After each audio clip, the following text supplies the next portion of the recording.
Hello, welcome to Brownpundits podcast. We are doing a video podcast this time with a very special guest, J Sai Deepak, who has taken the Indian consciousness, I would say, readers or followers on YouTube by a storm last 3 4 years. So, Sai, welcome. Namaste. Namaste, Uh, namaste. yeah. So, for the two listeners of the podcast who are unaware of you, can you please start with a short introduction of yourself? So, the popular introduction is that I'm an engineer turned litigator, but it's been 14 years since I set foot in the profession. So, I will simply call myself a practicing advocate who practices as an arguing counsel both in the Delhi High Court and the Supreme Court.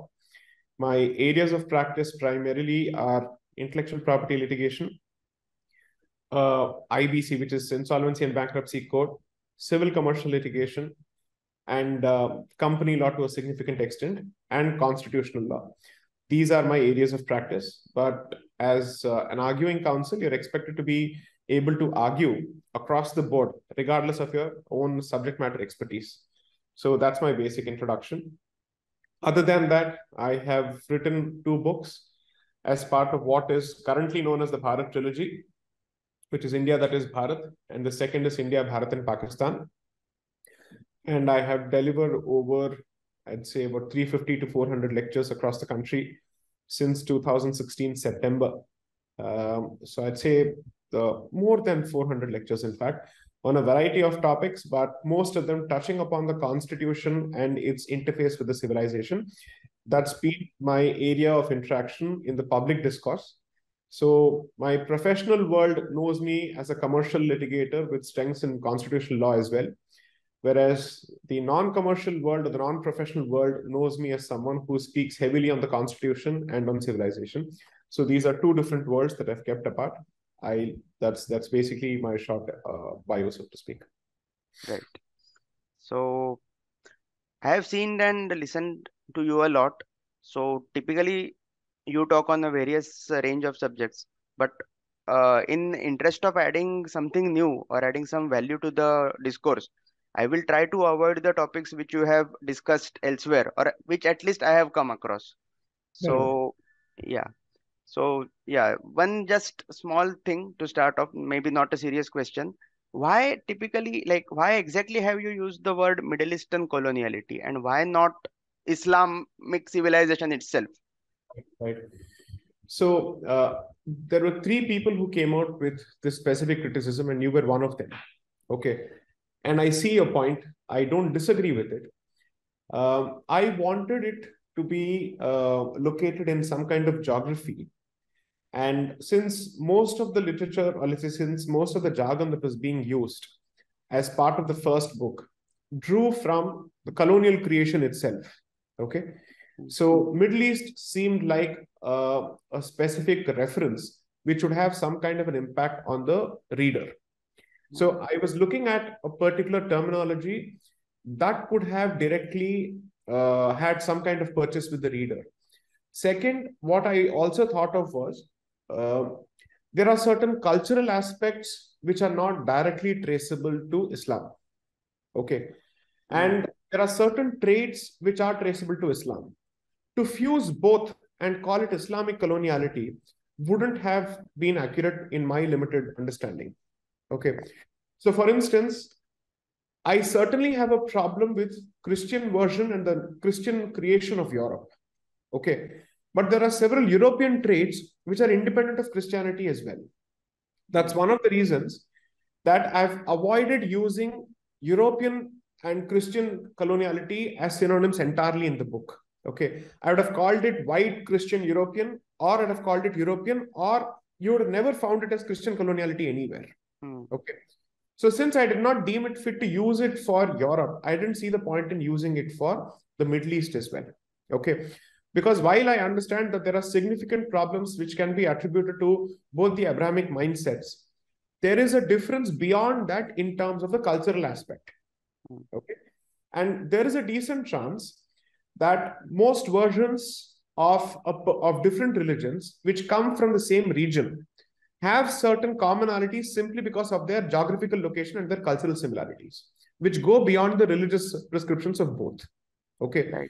So therefore, to be able to give a religio-cultural fusion to it, I thought it's better to identify it using a geography as opposed to using a specific religion or a specific culture. That is the broad justification of it. But I understand how it could land as slightly jarring. I see that point as well. Because you see, my criticism has been based heavily on the faith system. So why shouldn't I actually call it that? Okay. But if I'd done that, what would have happened is my ability to expand that discussion would have been seriously problematic because I fixated on a particular religion. So it's like this. I'll tell you how a lawyer works when it comes to these things. You first create a broad proposition. Okay.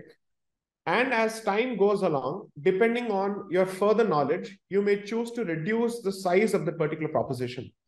But अगर आपने at the outset एक specific laser sharp position ले लिया, okay, then it becomes very difficult for you to expand that particular position. Okay, I can call it Middle Eastern coloniality, impute to it certain geographical connotations, impute to it certain cultural connotations and religious connotations.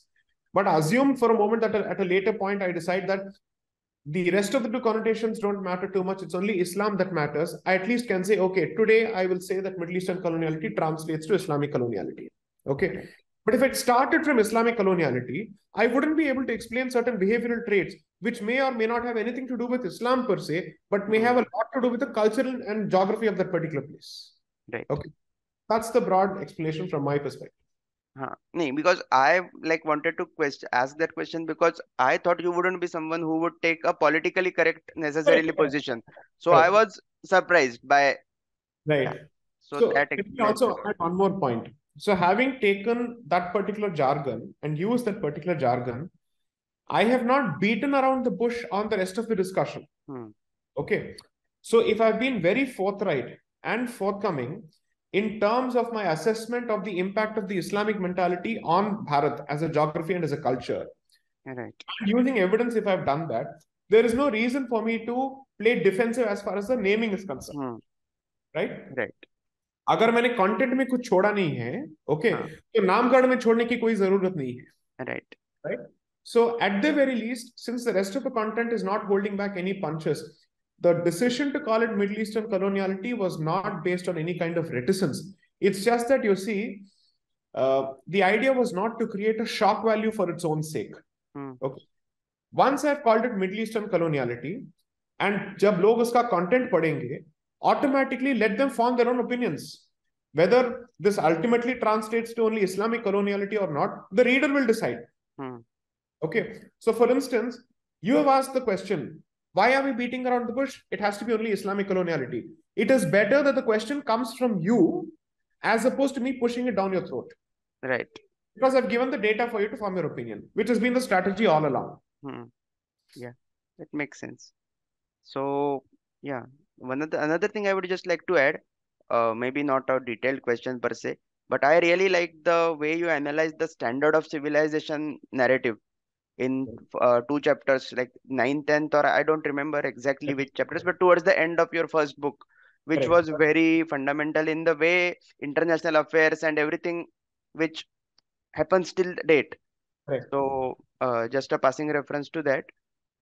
So coming to Bharat, so two places which we can see the British hold was strong was the Bombay Presidency, Madras Presidency, and Calcutta.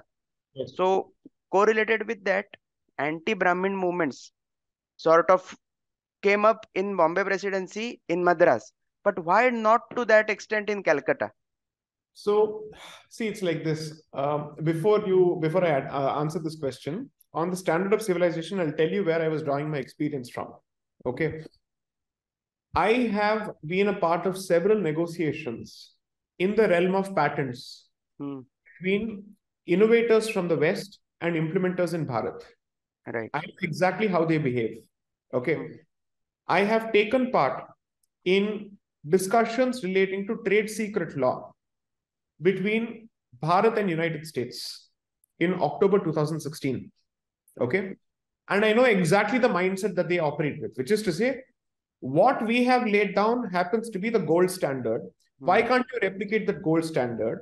And they will go at, they will stop at nothing to try and convince you that the best way for you, forward for you as a civilization and as a country, is to follow their own legal processes. Right. Okay. That experience I've used heavily in the course of my discussions. And then I realized, where is this mentality coming from?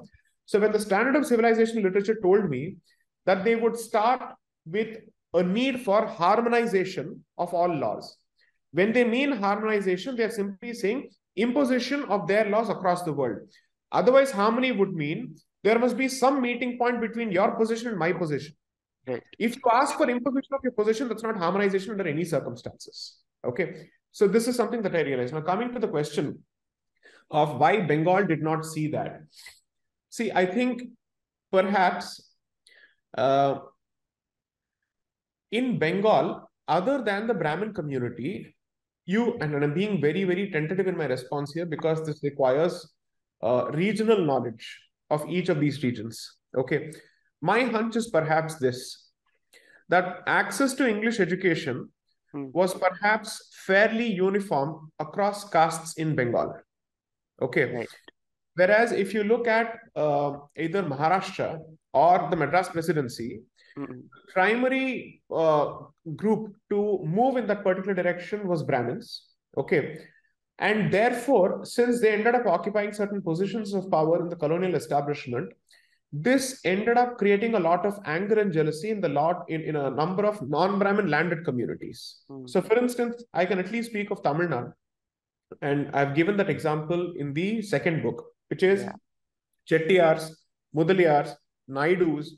These were the people who had a serious problem. And in local parlance, they are typically seen as those communities which believe we too are vegetarian, most of us, and we too have a certain sattvic lifestyle. Why aren't we treated at par with Brahmins? Was the primary grouse. Hmm. Okay. Coupled with the fact that we also have property and land at our disposal, whereas this fellow is an indigent, poor idiot. Okay. Why does he get this kind of respect? That was stoked significantly further by the missionaries and the colonial establishment. Hmm. Okay.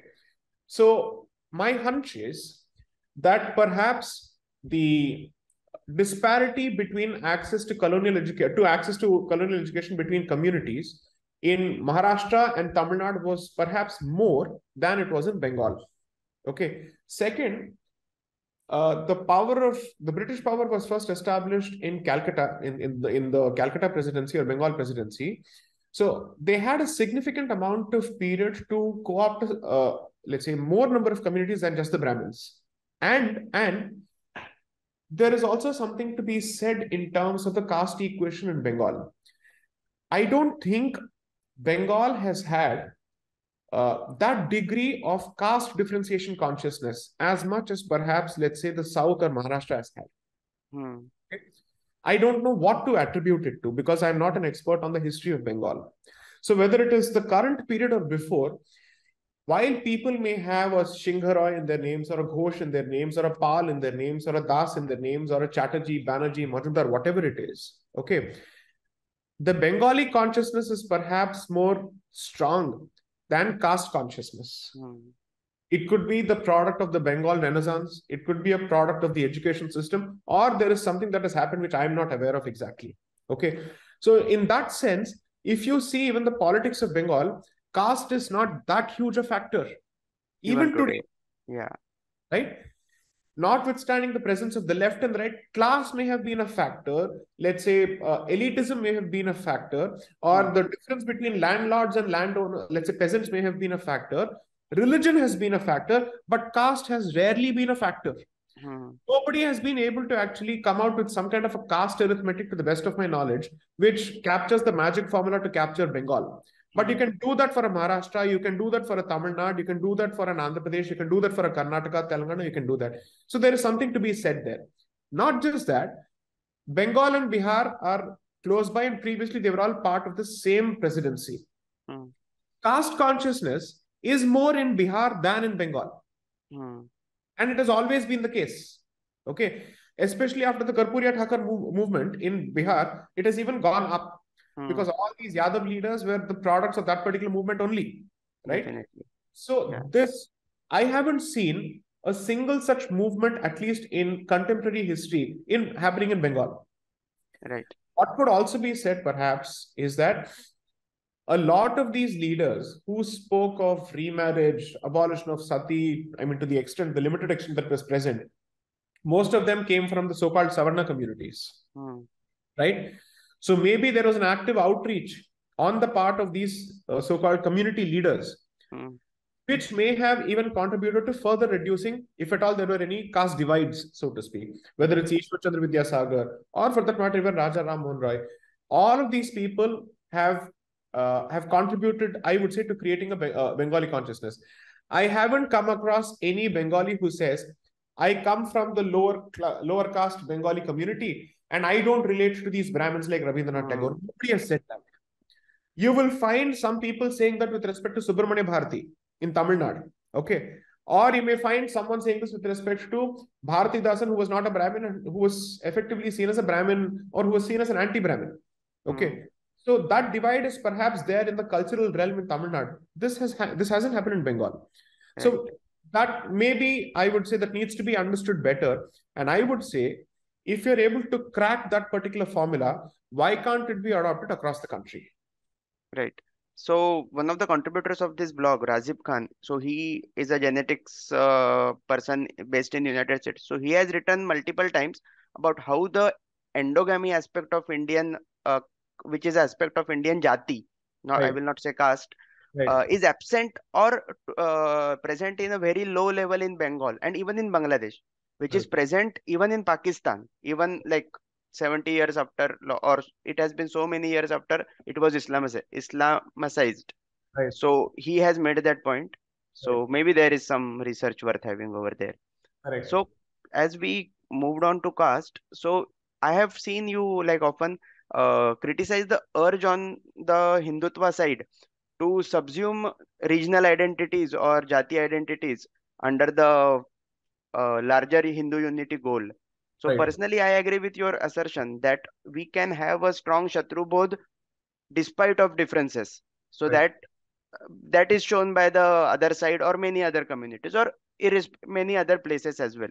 Right. But coming to the electoral politics, don't you think that if the jati identity remains as strong as it is, it will eventually be exploited by electoral for electoral politics and will create to like polarization, because now we see the farm law protests. So it is impossible to dissociate it with a certain caste identity. Ditto for all the other protests which we have. Right. इसमें ना दो examples मैं आपको दूंगा. Both of them are at the polar ends of the ideological spectrum. Okay.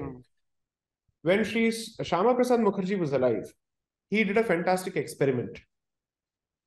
In a locality or a constituency which was dominated by a particular caste or a particular jati, he would field a candidate who would not belong to that particular jati, but would appeal to their Hindu identity. And allow me to say that he succeeded in this in more than one constituency in this particular experiment. Okay. Now, in contemporary Bharat, someone who hates Hindutva is doing this fantastically. And that is this crypto-Christian leader called Seeman. His actual name is Sebastian Seeman from Tamil Nadu. Okay. This gentleman is doing the very same experiment where he's fielding people from a different jati in a constituency which has a different jati. Okay. Now, therefore, the reason why caste consciousness is being reinforced through electoral arithmetic is that you're being told, and politicians are telling you, one jati will be represented only by a member of that particular jati. Okay. Yeah. It's almost as if minority affairs minister can always be only a Muslim and cannot be a Hindu. Okay. This experiment needs to be seriously considered and understood better. Okay. Which is to say, if you're able to build the faith that as a member of a different jati, trust me to do justice to your interests as well as to the larger Hindu interest. That is the message that you need to convey. Okay, that's one. Two, I'll tell you where I have a problem with the argument of certain sections of the non-left. I won't call them right because it has very different connotations. What I would say is, चाहे हम चाहें या नहीं चाहें, क्या होगा, economics और realities जो है इंटरकास्ट मैरिजेस को अपने आप ये सच हो कर ही देंगी। रहा है वो, we can not do anything about it, और यस। ऐसा नहीं है कि कोई पंचायत बिठा के कह रहा है कि इनको मारो, ऑनर किलिंग्स करो। ये हो रहा है लेकिन बहुत ही मिनिस्क्यूल लेवल पे हो रहा है। Right. Right, that's one. I will tell you where exactly the buck stops and where there is a serious red line. Okay, जो ये कह रहे हैं that हमारे प्रोफेशंस के लिए एंडोगैमस मैरिजेस ही सही हैं, क्योंकि हमें उस ट्रेडिशन को बचा के रखना है और हमें उस ट्रेडिशन के वैल्यू को भी बचा के रखना है, आप उन पे दबाव मत डालिए कि आप इंटरकास्ट मैरिज करो। So I will give you a very direct example. Brahmins are treated as monoliths. It's stupidity to treat them as monoliths Hmm. because, notwithstanding the so-called Brahminical identity, there are serious cultural and geographical differences across the country, even among Brahmins. Okay, even in the south, the Nambudri is not the same as the Tamil Brahmin. The Tamil Brahmin is not the same as the Telugu Brahmin. The Telugu Brahmin is not the same as the Kannada Brahmin. इतने Hmm. सारे differences हैं. Why? Because it's a function of history. It's a function of whether you have traditionally held land as property. Hmm. Therefore, your power equations change, right? The Uttar Pradesh Brahmin is seen as much more assertive than the Tamil Brahmin. That's a fact. Because Uttar Pradesh Brahmin, along with Thakurs, have held a significant amount of power. That's not the case with Tamil Brahmins. Okay, that's one. Hmm. But the broader distinction that I would draw within Brahmins is what we call the Vaidikas and the Laukikas.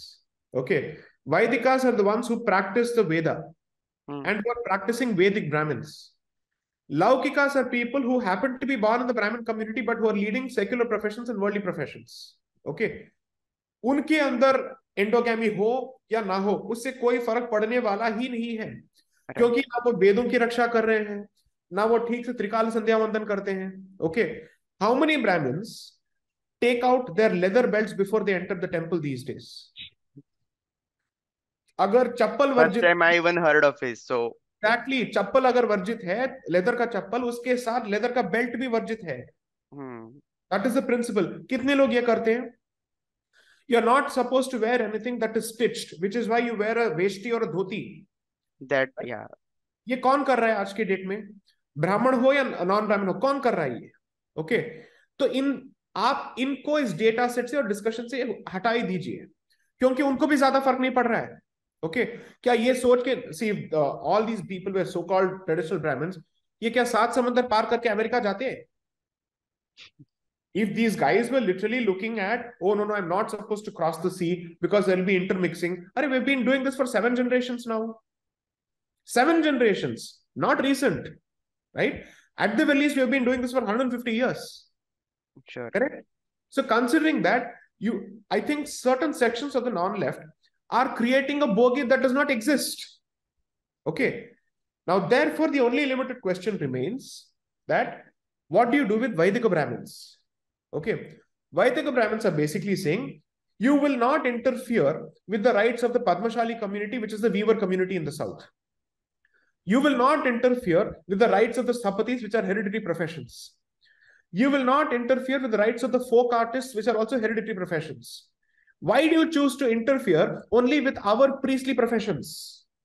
And what is this tremendous pressure that's being put on Vaidika Brahmins to effectively, let's say, participate in intercaste marriages, right? Because they're basically saying there are two things that will be affected. Food habits will be affected. Rehen sehen, sab kuch, every day, the daily habits will be affected. It is problematic for the person who comes in. It's problematic for the other people who are also asking the people to come in. Okay. I will give you instances where Modalyars, who are a major, let's say, mercantile community in the south, will not marry Brahmins. Okay. Similarly, Modalyars will not marry Chettiars.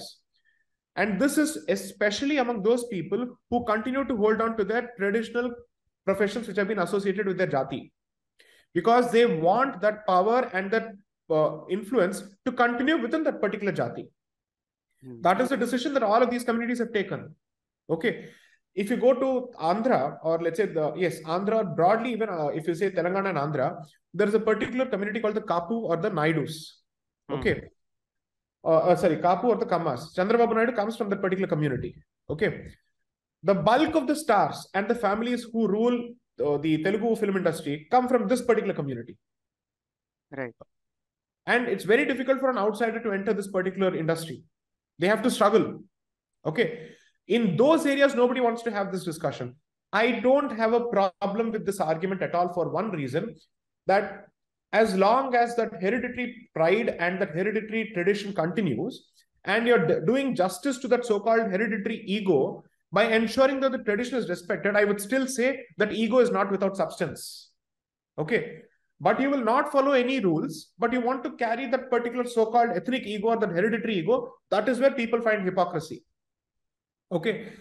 So I believe that in those limited islands, in those limited enclaves, endogamy-based jati traditions still have certain value. In urban spaces, semi-urban spaces, or upwardly, so-called upwardly mobile spaces, इसका अभी कोई value नहीं रहा. ठीक है? So we should be very careful about the place, the so-called community, and the location where this argument is being applied.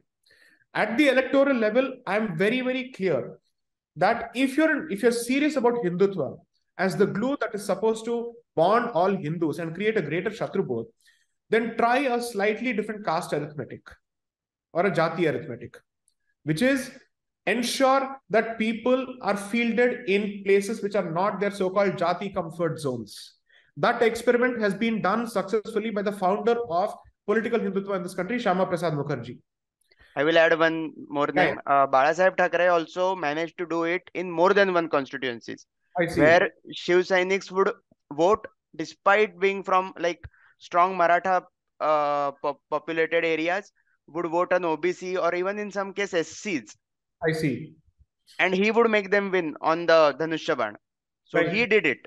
I see. But now I don't think Shiv Sena will be doing it going forward. But yeah, he could do it 20, 35 years ago. Whereas he even ran into conflicts with BJP, who were conscious of the caste arithmetic. And Balasaheb Thackeray put his foot down and said no in 3-4 tickets. इसे ही देना है, मेरा आदमी है, जीतेगा. And they won actually. So इस discussion को 1 minute के लिए आप आगे ले जाइए.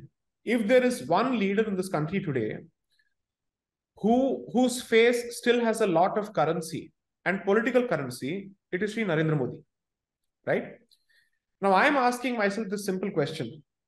When you have a tall leader who has managed to create a fantastic impression, which I'm sure is going to last for generations, such as Modi, is it not possible to experiment with a different caste model or a different jati model for the sake of political arithmetic?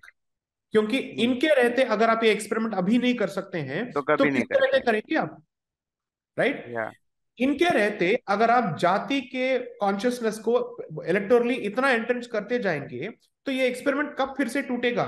In fact it will create a much more dangerous effect when it is done under such a tall leader और during his presence, right?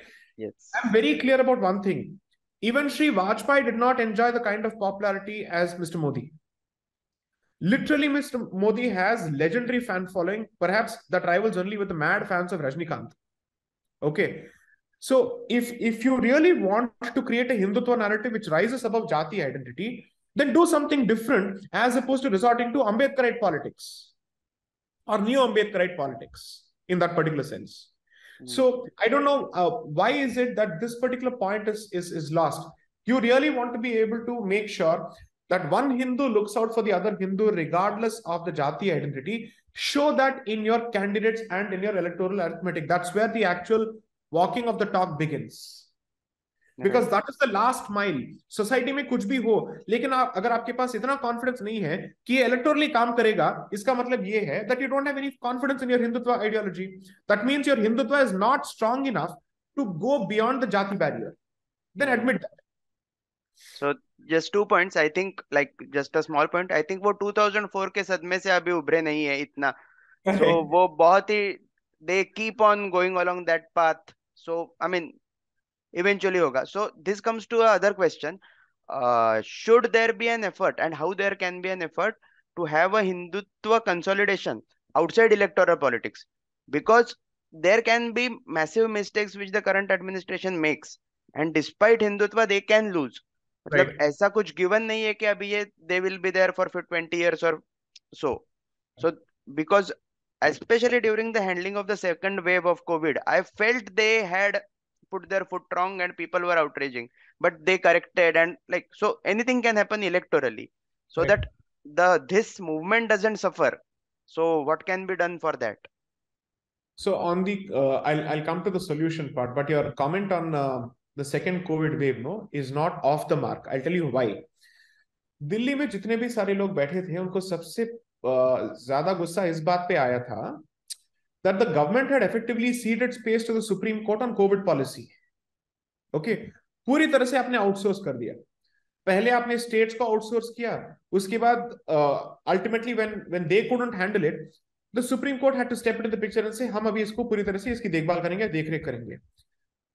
I don't think that kind of policy decision on the part of the central executive helps, because already it's an emboldened judiciary which is riding high on judicial activism. And on such a critical endemic policy scale or policy issue, when you cede space further to that particular institution, aren't you weakening your position in terms of the equation that is supposed to be between the legislature, executive, and the judiciary? So that's the larger question.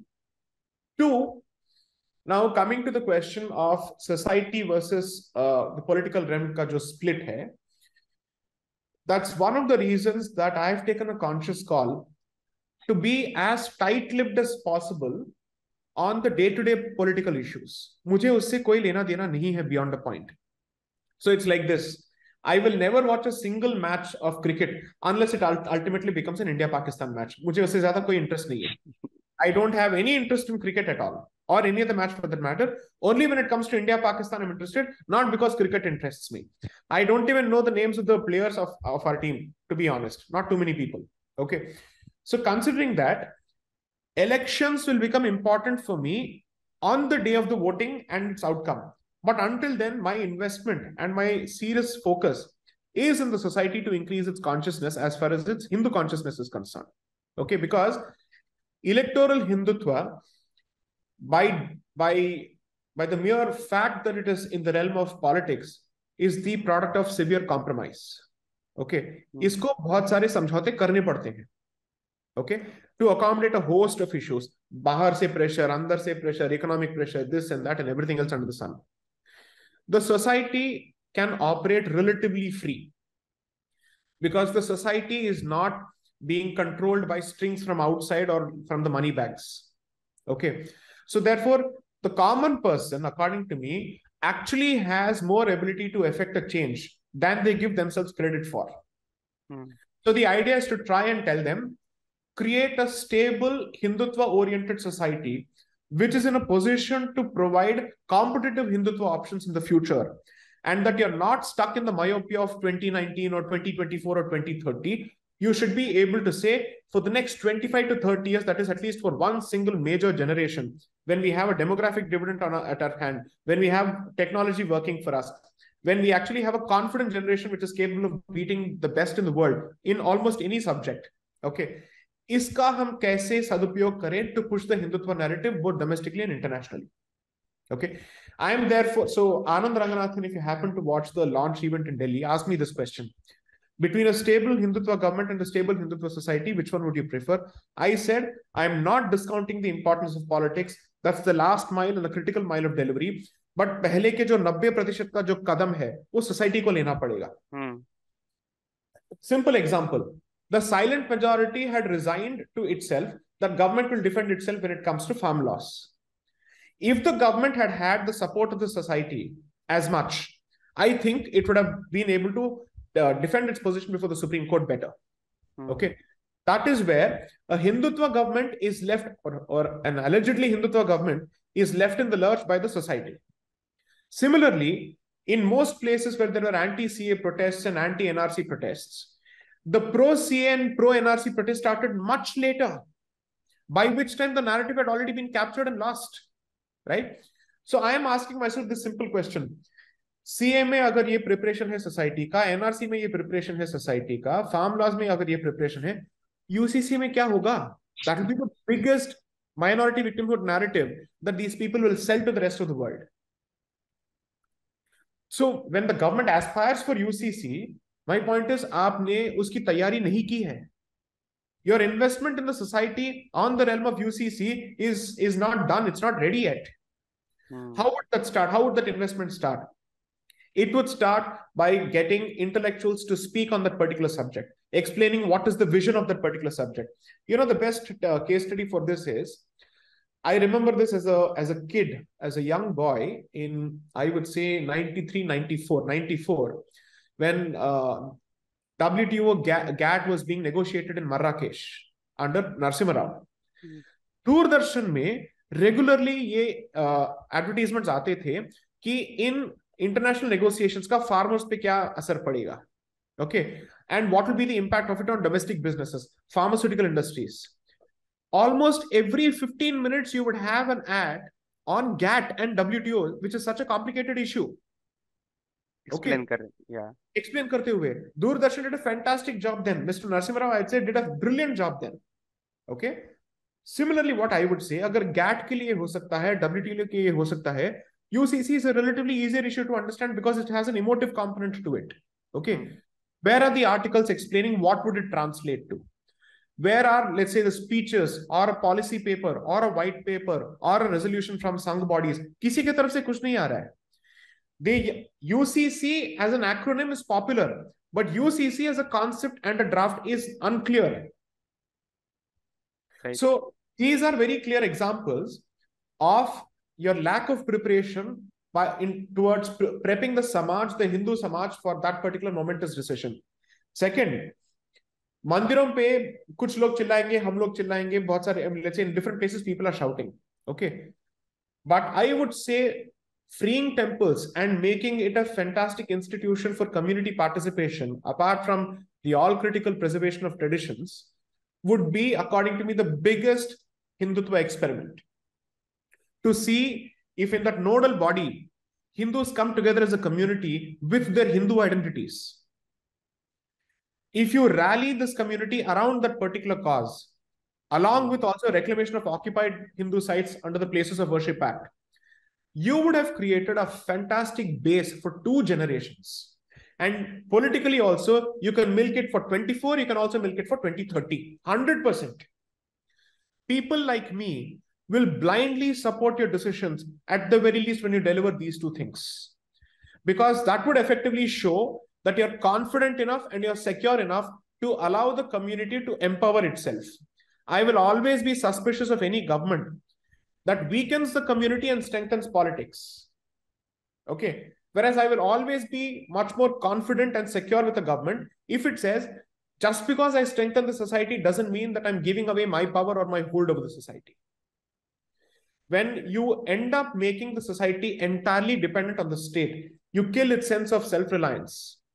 To the extent that it will also constantly depend on the state for defense, for its own self-protection, which is the state of the Hindu Samaj today. आपके पास अगर street power नहीं है, आपको ये लगता है कि हमने बीजेपी को चुनाव में जिता दिया तो हमारा काम खत्म, सब कुछ हो जाएगा. So political Hindutva, if it succeeds at the expense of societal Hindutva, it's a terrible, terrible situation.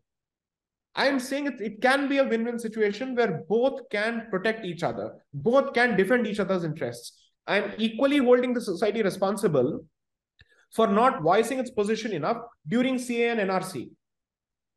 When you know for a fact that the government is taking a particular initiative, which is bound to draw a lot of flack, I would say it was the duty of a lot of people to come out and voice their support. आज के date में आप Twitter पे हर चीज के लिए आप चिल्ला रहे हैं, right? Why can't you fight for these aspects?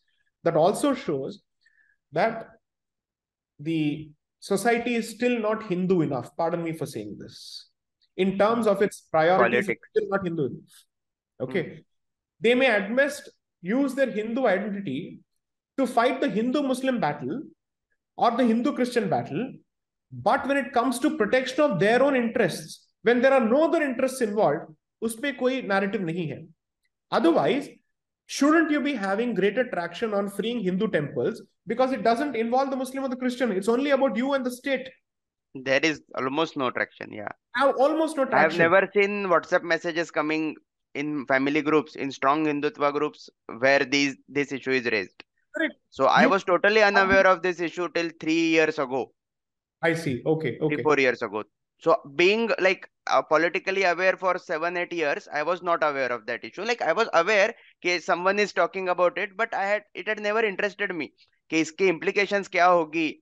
So I was, yeah, होना चाहिए. Principally I agree, but why and what will happen? That was totally unaware. Because So इसी का अगर ये लव जिहाद का इशू हो या वक्फ का इंक्रोचमेंट का इशू हो तो ऑलरेडी आपका खून खोलने लग जाता है. Okay, but when it is protecting your own interest independent of anybody else, उसमें कोई इंसेंटिव नहीं है या दिलचस्पी नहीं है. That is the test of how self sufficient Hindutva is और is not. Okay, if Hindutva is constantly looking at whether he is being slapped as much as I am, but not asking itself, why should I be slapped in the first place? Then it is not healthy Hindutva, it is reactionary Hindutva. I want a positive narrative for Hindutva, which basically says, here are my priorities. One, no Hindu, regardless of gender or regardless of jati, should ever be begging on the streets when I have my institutions which are capable of providing food. You have temples across the country. Annadan ka concept aap wahan pe aur institutionalize kijiye. Why should langars be known for serving the poor and the hungry? Why shouldn't mandirs? That's a question that I would ask positively. Langar bhi kare lekin hum bhi karenge. Us pe to aap koi competition nahi kar rahe hain, right? Two, I don't want a single Hindu who goes uneducated. That's a positive narrative. And when churches are constantly associated with ambulance and schools and hospitals, why can't mandirs be associated? These are positive questions to ask, right? Those questions never figure in our list of priorities. It is possible to create a Hindu welfare society independent of the state if the Hindu society commits to that particular goal. Which means आपको कोई छू भी नहीं सकता है. You're in a position to create a self-sufficient economy. That's exactly the model that's being adopted by the Muslims of Kerala, by the way. They can survive today independent of the state's economy. They have created a parallel Muslim economy fully. okay, From hospitals to malls to schools to whatnot. yeah. Interesting. So coming to another question which I wanted to cover, you in your first book, you talked about the Christian Abrahamic attitude towards nature. Right. Yeah, so over there, I think one thing which could have been added is why there is a pushback against a Darwinian evolution in these societies is could also be attributed to that because man is above nature and Right. we are not part of that. So उससे भी वो reason होता है. So that is Right. something which so I don't see many people talking about environment Right. anywhere. So Right. that is very like very important, I think, for me as well. So for example, taking an unpopular example which will make bring me big bets as well is the road widening in the four dhams and everywhere. So like maybe a few comments on that. देखिए problem ये हो चुका है that Bharat का जो non left है वो development का जो पार्ट है उसको वेस्ट से सीख रहा है. Okay, and in the process anyone who speaks of environment is slaughtered in the leftist camp immediately. The reality also is the left has appropriated the environmental narrative and the tribal narrative entirely, which is why they have set up a network of NGOs across the country. Now, some of them may be doing genuine work and some of them may be are doing a lot of activities precisely to create roadblocks. Okay, ये भी है, दोनों equally valid सत्य हैं. I'm not running away from that. It was Sterlite के case में, yeah, like there are number of examples. The nuclear reactors in the south, Yeah, in all these places where you saw the clear nexus between environment and the church. They use the pastors of the church 100%. to stand Yeah. there under Jayalalitha government, no less. Okay, so the point is, हमने धर्म को इतना संकुचित कर दिया है that इसका प्रकृति के साथ जो रिलेशनशिप है अभी हमें समझ में नहीं आ रहा है. I am just hoping that the reality of climate change forces us to revisit these notions.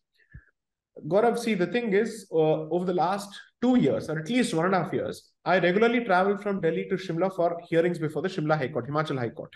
Okay. It is the most painful journey for me. Yeah. Because I can see the destruction on the way. Okay. I don't care किसी की भी सरकार हो. I'm not just looking at whether ये हाथ है या कमल है. I am saying भैया ये भारत है. Okay. And this is effectively, it's been known as the land of jungles and forests and rivers and all that. Okay. I am not a romantic in the sense who doesn't understand the value of development. I need electricity. I need all of that. I'm not saying no to any of that. But here's the interesting part. I'll do a Barkhadat here. Okay. So in August, before my book launch, a week before my book launch, I needed a huge break simply because I'd finished writing the book. My brother had got married. My vacation season had gone for a toss because I was writing, plus I was doing heavy duty hearings, even during the vacation, because during the vacation also you have vacation benches. Okay. So I had no break at all. I just needed to run away for a few days. So from 11th of August to the 15th of August, for 4 days, I went to Shimla. And there I decided to go beyond Shimla. So my cab driver, who exists and who is not a figment of imagination, okay, took me to a host of places and he told me what's happening because of power construction, or let's say power facility construction in Kinnor, what's happening in Kangra and all those places. Traditional businesses of Himachal, such as apple orchards and everything, they are suffering because of this narrative of development being pushed into Himachal. They are saying, साहब हमें सड़क चाहिए, बिजली चाहिए और पानी चाहिए, लेकिन क्या ये करके ही हमें ये सब मिलेगा? He is asking that simple basic question.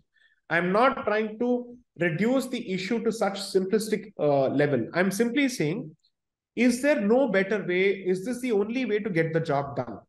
Okay.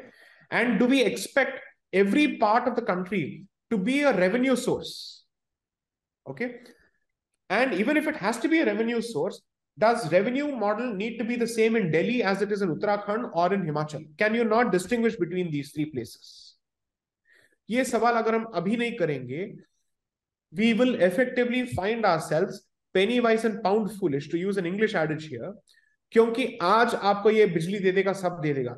जिस दिन लैंडस्लाइड हुआ या जिस दिन फ्लैश फ्लड हुआ, 100% आपको लेने के देने पड़ेंगे. And people sitting in Delhi will not pay the price. People sitting in those poor places will be the ones to pay the price. Yeah. क्योंकि आपके यहाँ पे water tankers होते हैं. All of us will be protected. What about those poor people?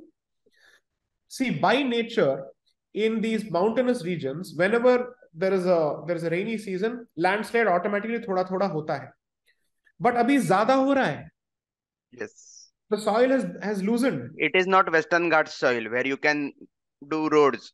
Right. Pe, yeah, I saw the same in Bhutan. Like I visited eight or so years ago. तो वहां पे भी वही मॉडल है, and it is like the same model is there in Uttarakhand as well, Uttarakhand, Himachal. So and in such fragile regions, if this is the extent of widening you want to go to, I understand the defense requirements. I'm not saying no to that. But can you genuinely say that everything that's being done to widen the road there is only for defense requirements? Is it not happening for tourism? Look at the kind of mushrooming that happens there. Sometimes I actually wonder who has the guts to live in such places where these houses are so precariously perched कि थोड़ा जलजला हुआ या मतलब ज्यादा बारिश हो गया तो पूरा जो सॉइल है गिर जाएगा. At least I don't have that confidence. Okay. And therefore my suggestion is Hindutva must have its own prakritic narrative. It must have its own developmental narrative. Fight with the West, compete with the West, compete with China. Nobody is denying any of that. You need money to fight China. You need money to battle the West and push back the West. I get all of that. But please tell me, what answer will you give to these people in living in such sensitive regions? If one day there is a calamity, God forbid, I hope nothing happens of that sort. How do you answer these questions? I don't know. I've been called a Chinese agent for asking these questions. I've been called a grifter. Apparently, I'm receiving money from China for asking these questions. This is an allegation that's come from certain sections of the non-left. I hope they're not credible enough for their allegations to be taken seriously. But ye hua hai. And I'm like, what is going on here? So who can raise these questions? We are being called tree huggers. Tree hugger is a word that is used in the West for environmental activists. You have appropriated even that. I mean, this is the land that started a Chipko movement, right? यहाँ पे अगर आप tree हगर नहीं होंगे, भारत में अगर आप पेड़ की पूजा नहीं करेंगे तो कहाँ करेंगे? पाकिस्तान में थोड़ी करेंगे आप, right? And also the issue is if you don't take that narrative, someone else will left will, politically. हाँ, left will, someone else will. and the left has successfully co-opted this particular narrative, and tribals and आदि, let's say जनजातीज अगर आपके खिलाफ हो रहे हैं, इसी वजह से हो रहे हैं। आप उनको इंक्लूड कीजिए, पूछिए उनसे, बिकॉज जब आप ये डिस्प्लेसमेंट करते हैं, automatically those groves and those forest that they hold sacred, वो भी जा रहा है उसके साथ। You will perhaps rehabilitate them by giving them a different place to live, but can you give back them the way of their way of life? That you can't know. They are trying to protect their way of life. जैसे सबरीमला सबरीमला अयप्पा भक्तों के लिए important है, वैसे ही ये forest जो है उन जनजाति के लिए इंपॉर्टेंट है। Kantara is actually telling you that Yeah, exactly the message that's being delivered there. And the movie is set in 1990. Okay, we are in 2022. Has the position changed? Has our environmental policy become better? I don't think so. slightly worse ही बोल सकते हैं, like 100%. don't I know. would say that sustainable development is a sham and a scam today. I don't think it's practiced. Yeah. So just one thing over there. This is a, I don't know whether you have thought of this. David Frawley made a comment sometime in his blog or somewhere that one of the reasons why garbage is thrown or how we act today, he also like sort of attributed it to the de-Hinduization of Indians. Correct. So I don't know, like I followed it up. I couldn't find anything credible, like not anything solid to have that link. How that can be linked, but yeah, something maybe which can be taken up by someone. I don't have any documentary evidence for this. I'll give you only anecdotal evidence based on my experience. जहां जहां भी आपको मंदिर का ecosystem strong नजर आता है, and which is to say that it is not in the hands of the state, okay, you will actually see the environs being clean, temple ponds being still functional, okay, and the groves around the temples still alive. I can say this from my experience of seeing mathas in Karnataka, okay, and certain adhinams in Tamil Nadu, okay, Mm. because they, as a community and as a society, we have deep faith in the spiritual value of forests and in the connection between human consciousness and nature. Is the entire Hindu philosophy is significantly grounded in this, okay. So therefore, when people say that as a community we have become dirty and so on and so forth, I would say the green cover that still remains in this country is because of a Hindu majority population in villages in certain places, okay.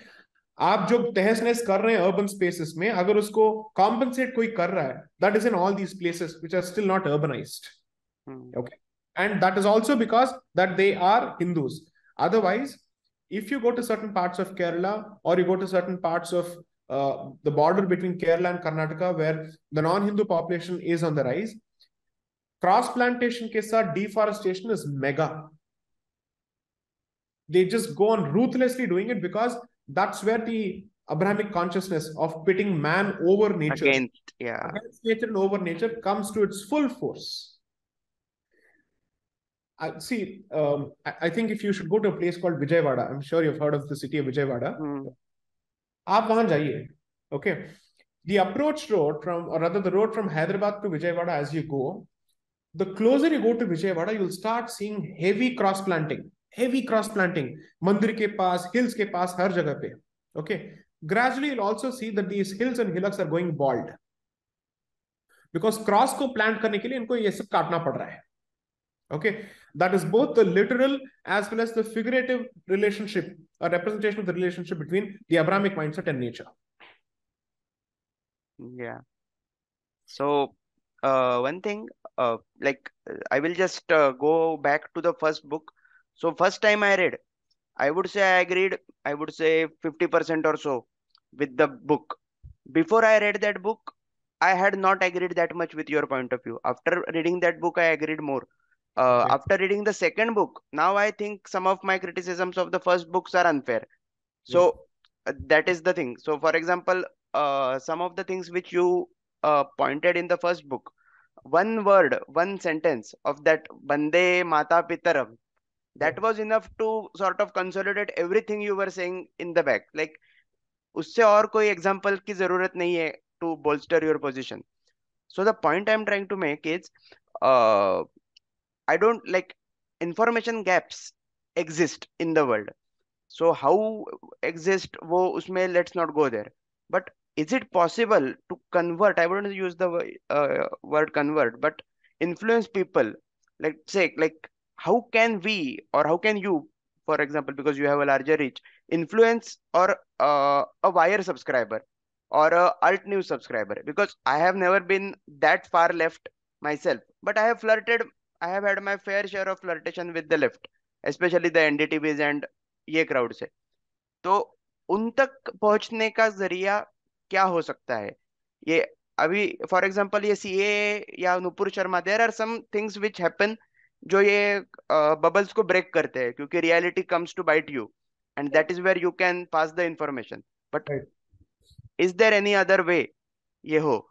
And corollary to that, has anyone from the traditional liberal or left position in India approached you and offered to criticize, even like heavy handed criticism किया है क्या? Like, because I have seen no one.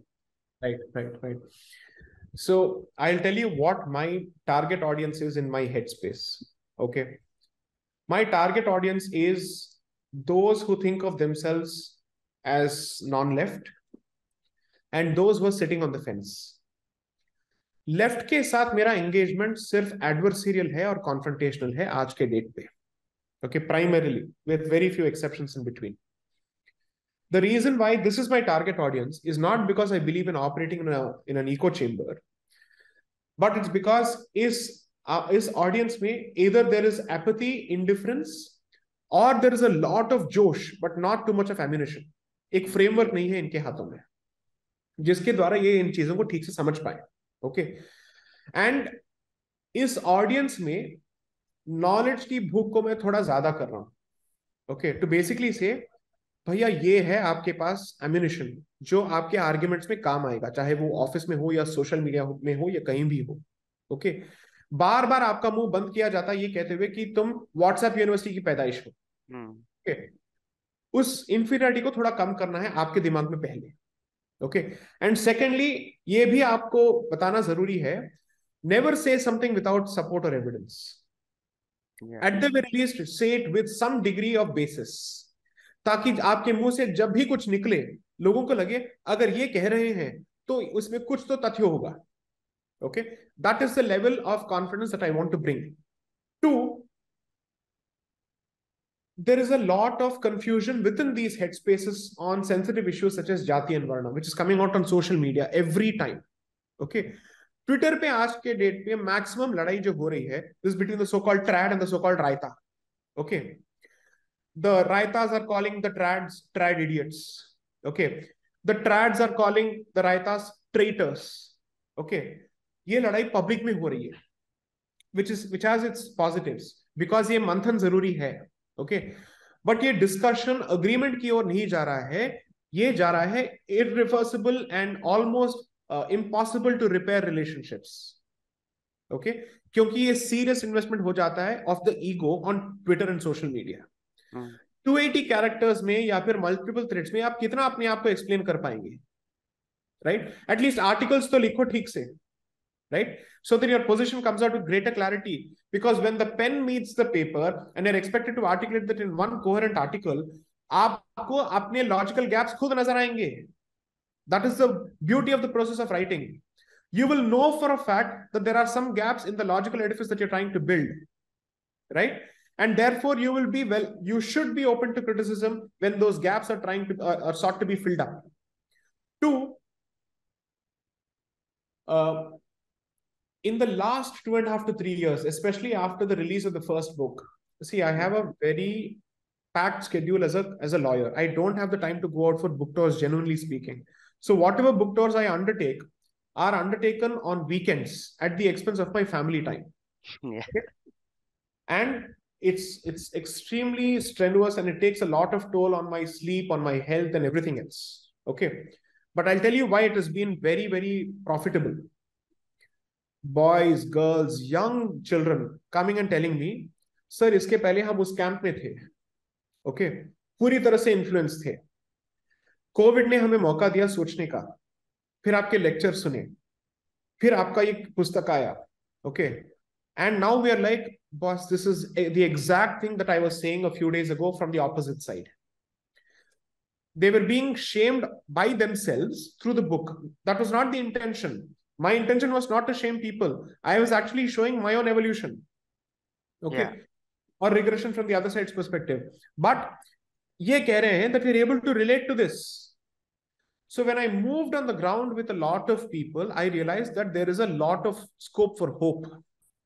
Okay, so that tells me that don't seek validation from the wire and the print or any of these portals, and try to build your narrative on your own. Then they will automatically come and talk to you.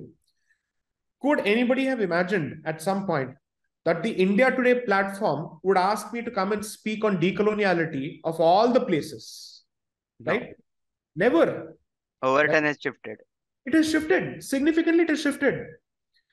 If the Bangalore Lit Fest is comfortable or at least is forced to longlist my book, okay, and I'm not saying because I've done something, I'm saying it's also because the Overton window shifted in our favor. It's not because of what I have done, right? So therefore, I would say each time you try to engage with the left, remember, it thinks like a jihadi where engagement is weakness, or even an overture to engage is seen as a sign of weakness in your position. If I take the position, we are proceeding to build the narrative and the future of this country. Either you're with us or you're not with us. The choice is yours. अब तुम decide कर लो. Because हम आपको बहुत झेल चुके हैं अभी.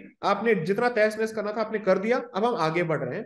The moment you take that position, he has only two options. Either he comes for the olive branch or with the olive branch, or he says, I will fight you. Either way, I'm saying, बहुत अच्छे खुले मैदान में आ जाओ. बात खत्म. Has anyone come up with the olive branch? So Mr. Pratap Bhanu Mehta wrote a fairly congratulatory email after the release of the first book, Okay. after having gone through the book. And I would see him as the mothership of left-wing intellectualism. Okay.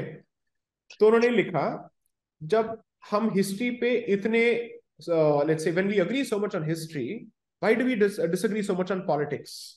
That was his question when he ended the email. And to be fair to him, he chose this book as one of his top 5 picks for 2021 in the Open magazine. Not that it makes a difference to me. I'm just saying this is the reality. So I told him, I'm less interested in the day-to-day politics. And I'm more interested in the framework in which the political space operates.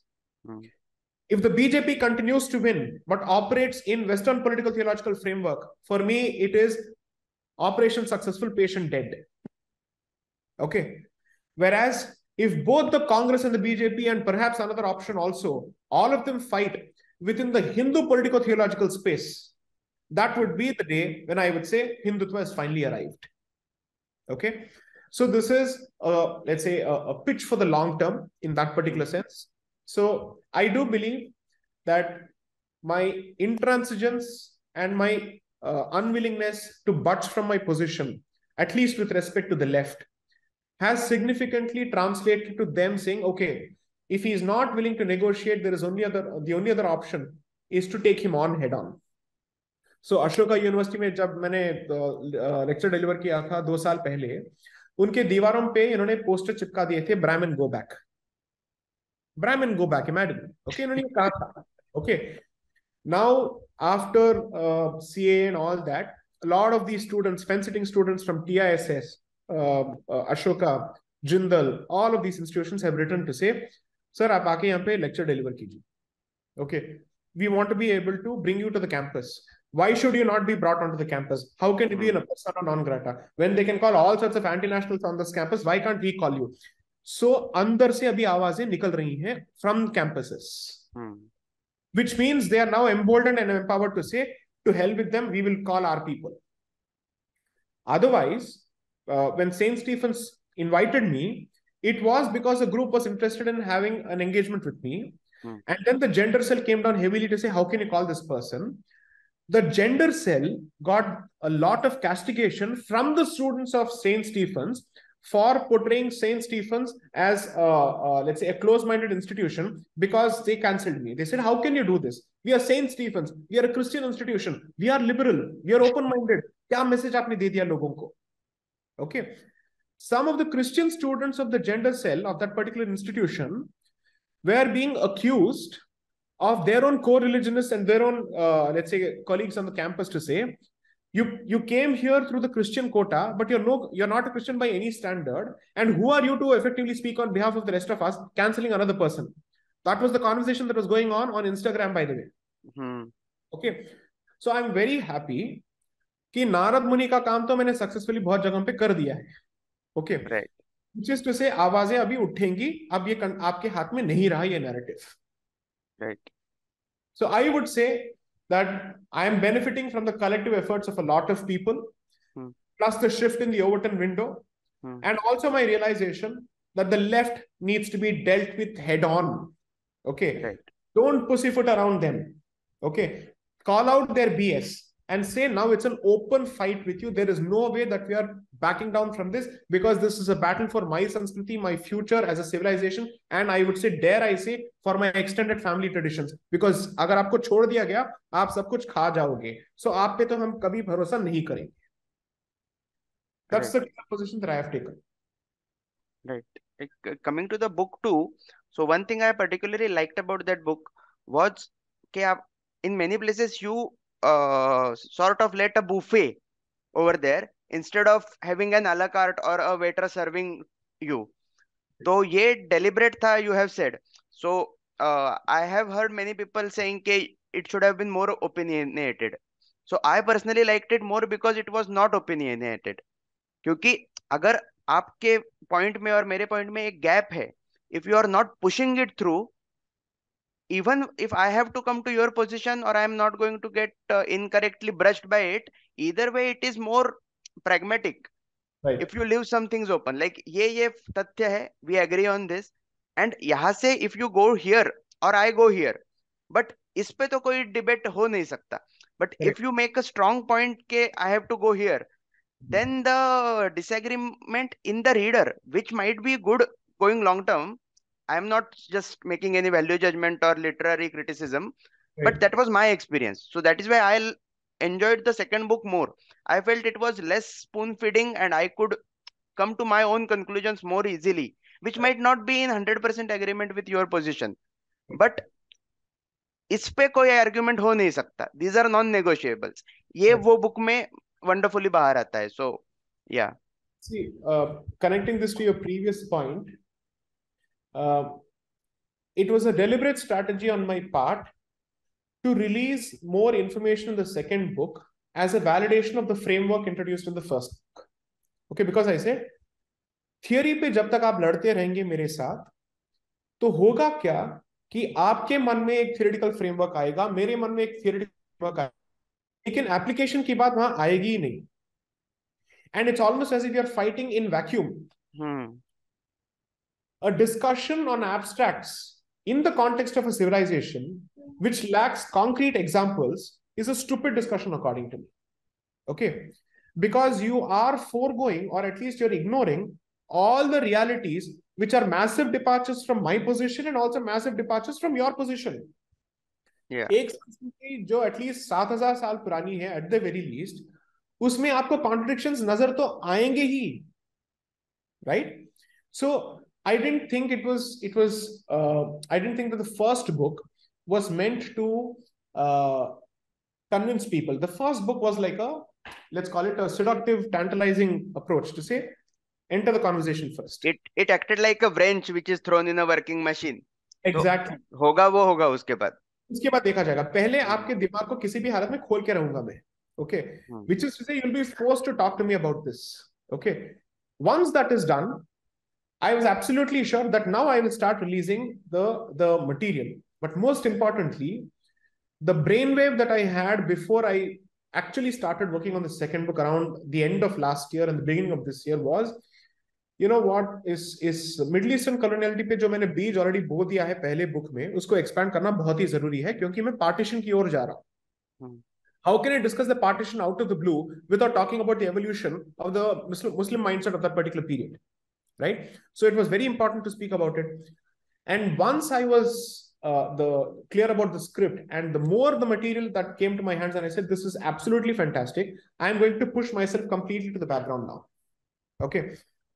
Now, two things would happen. One, जितना मैं आपको खींचने की कोशिश करूंगा उतना आपका ego आड़े आएगा.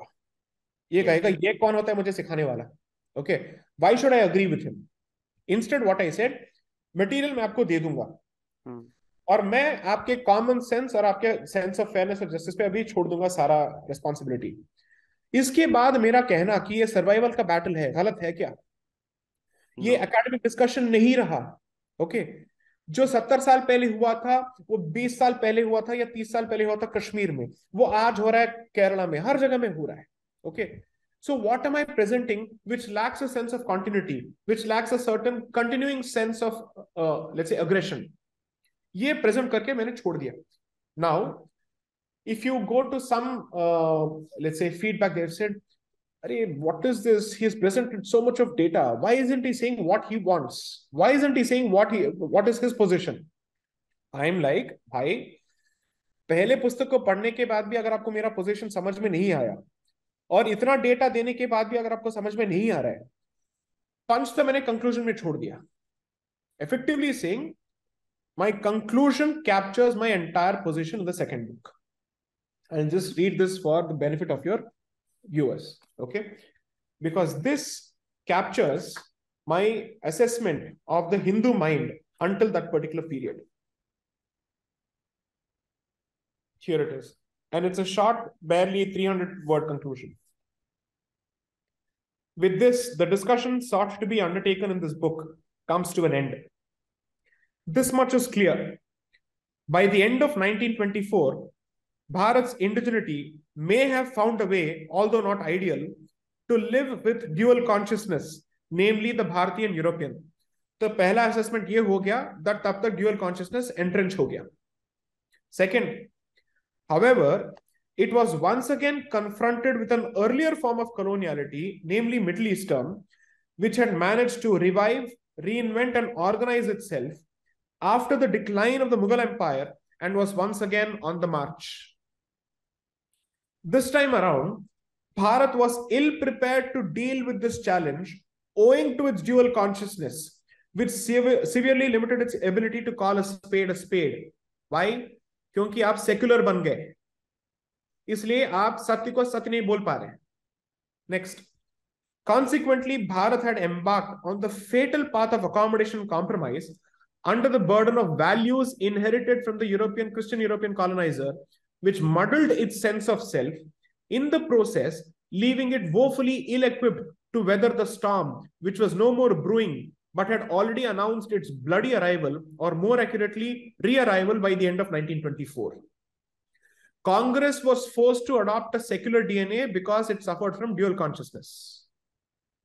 Shivaji never accommodated, whereas Congress accommodated, and we are facing the problems for it. Finally, I'm saying, accordingly, in the next book, I will resume this civilizational constitutional discussion from 1925 and continue with the examination of undivided Bharat's fateful journey towards Pakistan, or the partition of the sacred geography, Bharat. Finally, my experience of writing this book has left me all the more convinced that any reading or interpretation of the Constitution which is oblivious to the history of this land is bound to further the cause of either or both forms of colonialities, European and Middle Eastern, much to the detriment of Indic civilizational consciousness. To paraphrase writer and philosopher John Santayana, those who do not learn from history are doomed and, dare I say, cursed and condemned to repeat it. Now, why did I end it like this? In the context of CAA, if you think Bharat has the duty to accommodate Ahmadiyas, then you're being fundamentally a historically inaccurate. Yeah, okay. Classical liberal position. Correct. Second, if you think that Bharat does not have the right to take position against Christian conversions and evangelization, you're also being another form of idiot. So when I said this last paragraph, the constitution को interpret करते हुए आप भारत की history को ध्यान में रख के कीजिए, that is my message to the institution, the judiciary, to say you're seized of such important matters. Don't look at it purely from the realm of law. Look at the consequences of what you're doing.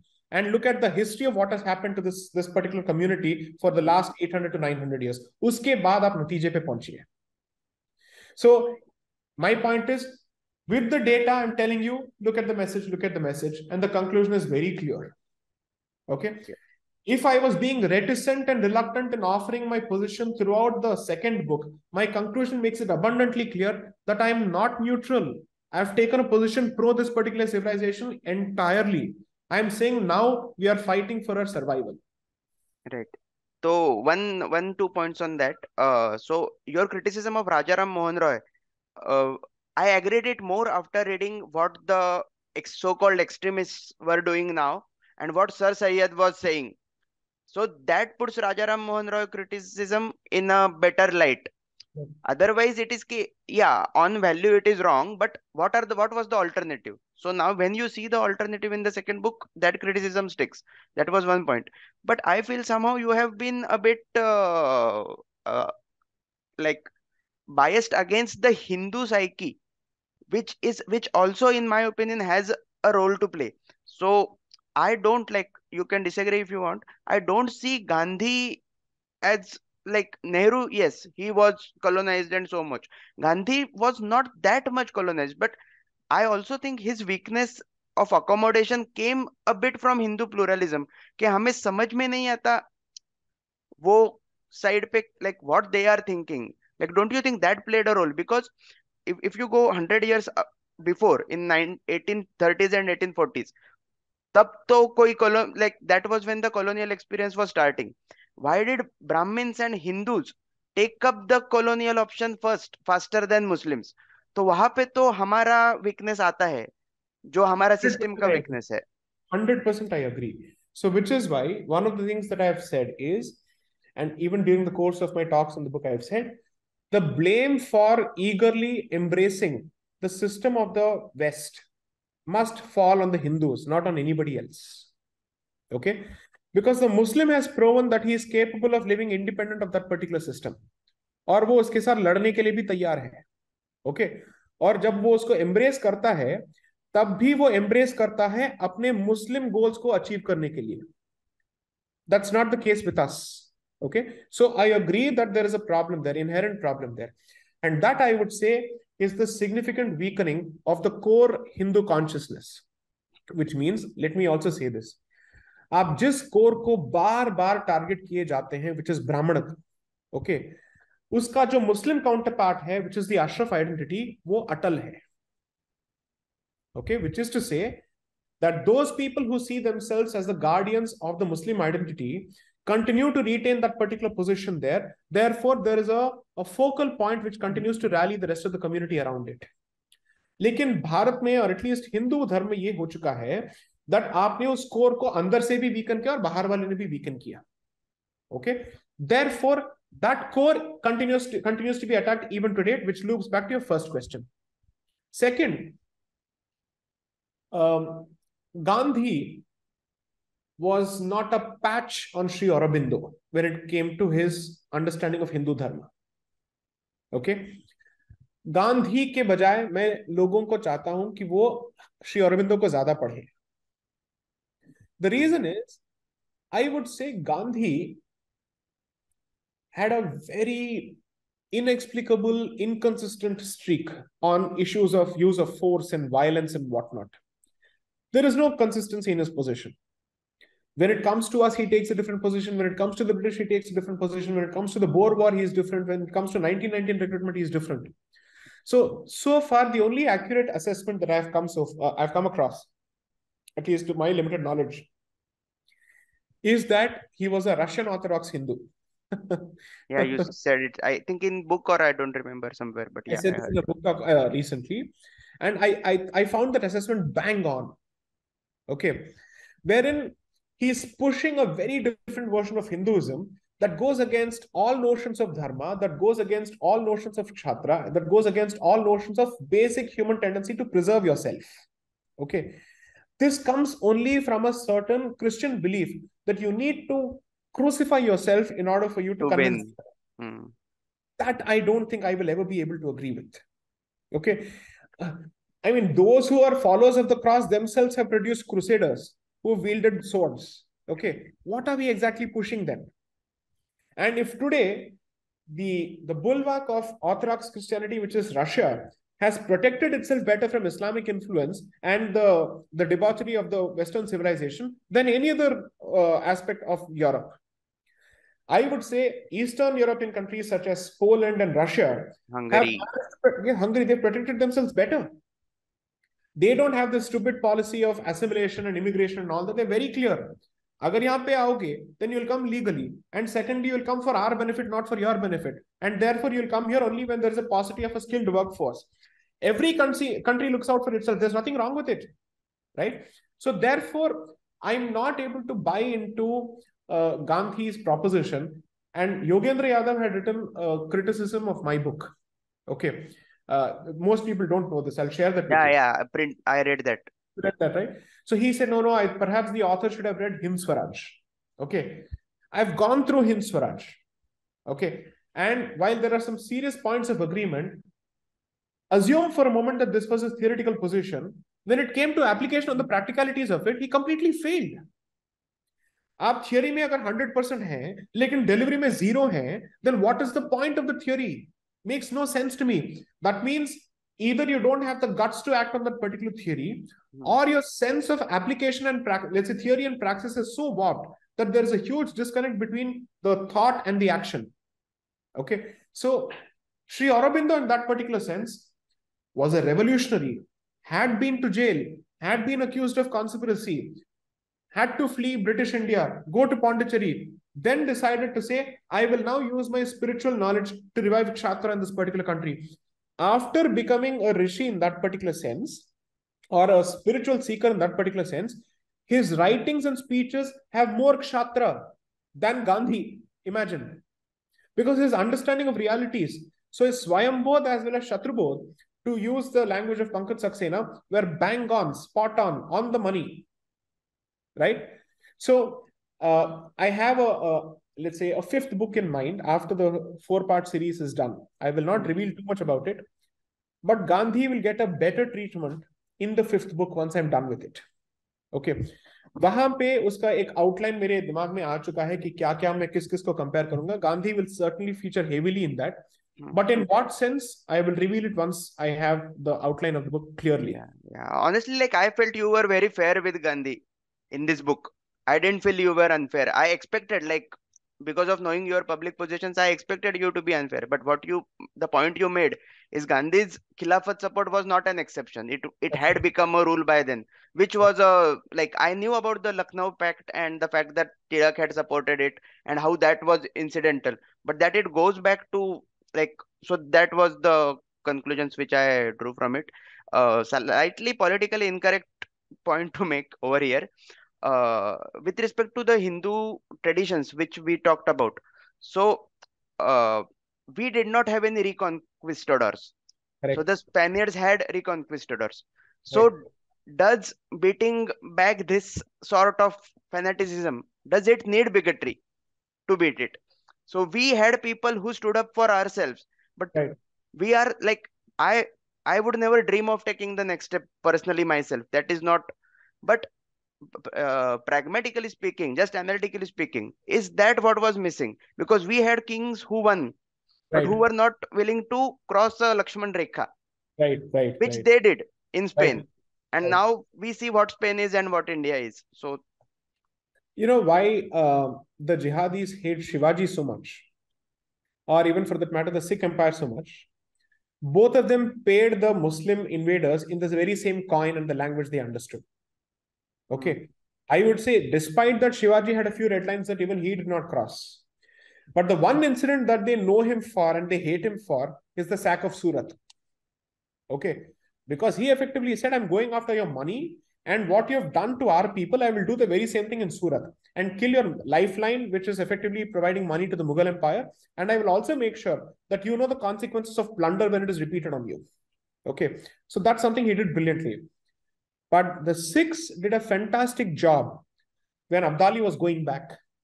Okay. Or any of these people would go back, they would struggle to leave Bharat. तो एक तरह का चक्रव्यूह बन गया था.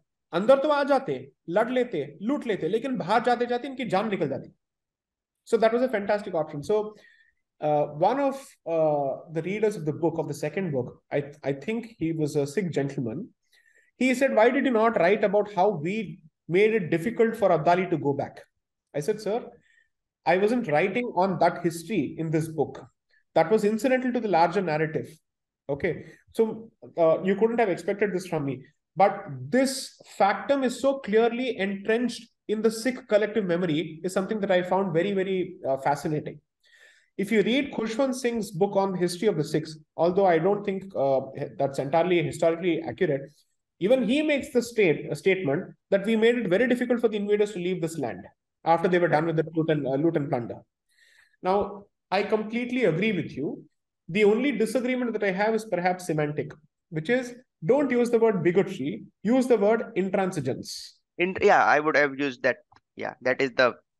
The idea is that I have certain non-negotiables with respect to which I am not willing to budge in the interest of peace or harmony or coexistence, nothing doing. Okay. This is my land, the land of my ancestors. For me, this is Punya Bhumi, Karma Bhumi, and Janam Bhumi all put together. Okay. You have come here through, let's say, certain circumstances in history. Whether through peace or force, let's decide that later. But the net result is you're here. The onus is on you to coexist with me, not otherwise. Which means you will have to accommodate me with respect to my feelings and my sentiments. And I will accommodate you to the extent that you don't cross paths with me, period. That is the position that we must be taking. I suspect that while the Overton window has broadly shifted, unfortunately, Hindutva is moving towards moderation and accommodation. And in that sense, it is making the same mistake as the Congress of the 1900s and 1920s. That's my broader message through the book. Accommodation and compromise don't work with this mentality. Don't repeat the failures of the past. Don't work under a God complex or a savior complex. That when you repeat the mistakes of the past, you'll come out with better outcomes. That's not going to happen. Okay. Instead, draw lessons from the fact that each time someone has been intransigent with them, they've realized that their only option is to keep their mouth shut and to live peacefully. Every time you accommodate, it only creates a circumstance where there is a gradual preparation for a war on for the long run. They will wait for 20 years, they'll wait for 25 years, they'll wait for 30 years. And when the time is right, they will strike. That's been the position of history. That's the documented fact. Okay. So I think in Pune and in Mumbai and all these places, I said I am looking for people who are non-moderates, who are hawks, who are hardliners, who are not doves, who are not interested in any kind of negotiation whatsoever. If you don't take that particular position, you have four forces that you're going to be dealing with. The fifth columnists and the Marxists in this country, then the evangelicals in this country, then the jihadis, and now the latest threat, namely China. Okay, so it's not the latest threat, but it's an imminent threat, which is on your border, which shouldn't have been on your border in the first place, but unfortunately is. This is only possible if you realize मैं इस लक्ष्मण रेखा के अंदर ही operate करूंगा, कोई इसको पार नहीं करेगा किसी भी हालत में. वो लक्ष्मण रेखा अभी तक हमने खींची नहीं है, हमें खींचना चाहिए. Is the next book cover going to be red? To tackle dark blue, green. Is the third going to be red? देखते हैं. It's a good suggestion. We will see, because we are moving towards the partition, right? So let's see. I take the decision usually at the fag end of this of the ideation process. एक बार research खत्म हो जाता है, and 50% into the book is when I get the cover idea better. Right. So this map is the 1919 map of Bharat. Lot of people say आपने इसमें अफगानिस्तान को क्यों नहीं इंक्लूड किया? I said भाई ये इस पीरियड से इसका ताल्लुक है. ओके, मैं अगर भारतीय हिस्ट्री की बात करूं पूरी तरह से, तब जाके मैं अफगानिस्तान को इंक्लूड करूंगा. Then I will speak of how the Shahi dynasty fail and all that. That's not the subject of this book. So usually as I move towards the 50% mark of the manuscript is when the ideas come better for the visual representation of the book. Right. Yeah. So once a couple of short points from my end. So personally, like 2-3 years ago, or I used to use the word Brahminism Hmm. Even though I knew the connotation, because I felt it was not politically, it was semantically accurate. So I जी wanted to be semantically accurate. So now I have like sort of given up that position. I prefer to use the word Vedic tradition or something, which conveys a better meaning. So my semantic nerd is not this thing, and I don't use that word. So you discussed about moderates, extremists, those labels. So one word which we keep on using is Adivasi. जी सो उसके लिए वनवासी I think is a better word but it is जनजाति या not वनवासी. Popular. हाँ, जनजाति या मतलब वनवासी या there are numerous word. So उसके लिए भी I think maybe someone has to वो वर्ड पॉपुलराइज करने का देर इज जी. A thing over there. So many other things left, but yeah, maybe some other time we can chat. So I think I also saw Kantara. So Hmm. kabhi kabhi like that also happens. What effect pop culture can have, books or lectures or this thing cannot to that Yes, extent. correct. So the energy I had, like I attended your symbiosis talk, the energy in the crowd over there, that was matched after that in the movie Kantara. But Okay. Kantara में बहुत ज्यादा लोग थे, और जी. and it had the same energy everywhere. So Right. that is a very like just I'm looking forward to meet Mr. Rishabh Shetty actually. We were supposed to meet in Delhi when he had come for okay, the press conference last week. Okay. okay, Just so happened that he had to advance his departure and I was stuck with some other professional commitment. Otherwise, I was certainly looking forward to the meeting. right. So couple of things, I'll just end with a comment. So ji. basically the disagreement in the first book or whatever I had is not with the end goal, but with the tools. Right. Is what I felt about decoloniality. Whenever I have followed the woke literature in left, or whatever the left criticism of Brahmanism is, so I felt at many places if you replace your criticism of Christian coloniality or Western coloniality with what they say about Brahmanism and how everything is Brahmanical and whatever, and even with the way Black Lives Matters or the woke activity began. So in start I think the point is like I don't hold the view that what the wokes are saying is entirely wrong. Right. There are structures of oppression especially in the west, and whiteness वो सब है, but how to make sure that it doesn't go out of hand. So that is my criticism of decoloniality. So when there is a tool, so for example I can see you have started using that tool not as a like vichar dhara to look at, but as a tool to achieve some end. But what I worry is that tool will be used by others as well, and the end might be what we are seeing in the Wokeland iska. So what can you like, what is your comment on that, and ending comment? Very fair question, and I'm happy that you're airing it with such civility and such clarity because a lot of these people have been going about it in a very mischievous fashion. So I'll answer this question. Decoloniality in itself does not tell you either the end goal or its shape or the method through which you wish to reach that particular goal. Decoloniality is at best a broad vision statement. Okay. जिसके contours पूरी तरह से उस शब्द में नहीं है. Okay. तो if you read Mignola and Walsh themselves, and I agree with them as well as Balagangadhar on this point, decoloniality should always be preceded by a few questions or should lead to a few questions. Why? In the context of what? To what end? And how? Hmm, And most importantly, what is the geographical location where this is sought to be done? hmm, तो इसका मतलब ये हुआ, डीकलोनियलिटी जब आप इसको America में apply करें या ऑस्ट्रेलिया में अप्लाई करें या न्यूजीलैंड में अप्लाई करें, ऑब्वियसली आप सीधा टारगेट करेंगे व्हाइट क्रिश्चियन कॉलोनाइजर को.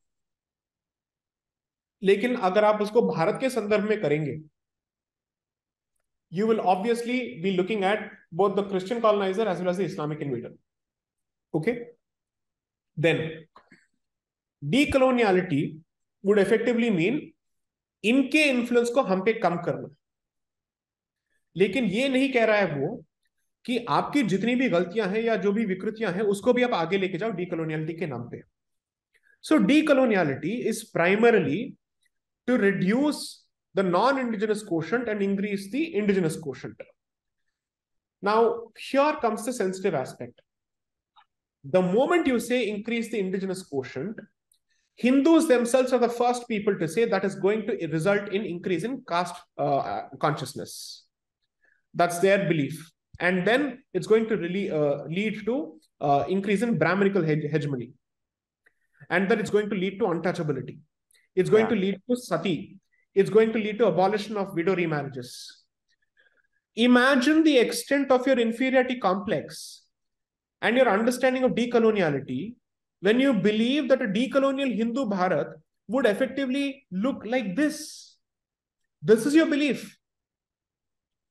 And on this, Meenakshi Jain has said, सती को कैसे इन्होंने एक विक्टिम नैरेटिव की तरह प्रेजेंट किया था to secure missionary contributions. Claudius Buchanan effectively was the person who laid the foundation for demonization and as well as using Sati and the Jagannath Yatra as the stereotypical examples of Hindutva to say, एक में लोगों को जलाते हैं, दूसरे में लोग रथ के पहिए के नीचे जाते हैं. That's one. Two, you start and end with untouchability because you're looking at the caste discussion entirely from the Ambedkarite lens, right? What about the Jati Varna discussions that have happened independent of Ambedkar, before Ambedkar, during his own lifetime also, where there were other voices which basically said, you're asking for annihilation of caste or Jati because you want to finish Hindu identity because you believe one cannot be achieved without the other. That was a stated goal. Whereas we believe that both can survive, whereas what is called for is greater respect for other Jatis as well, which are seen as lower Jatis. That's been their position. See, I'm very, very comfortable and open to any kind of discussion on how do we prevent the misuse of this particular framework. No problems whatsoever. Okay.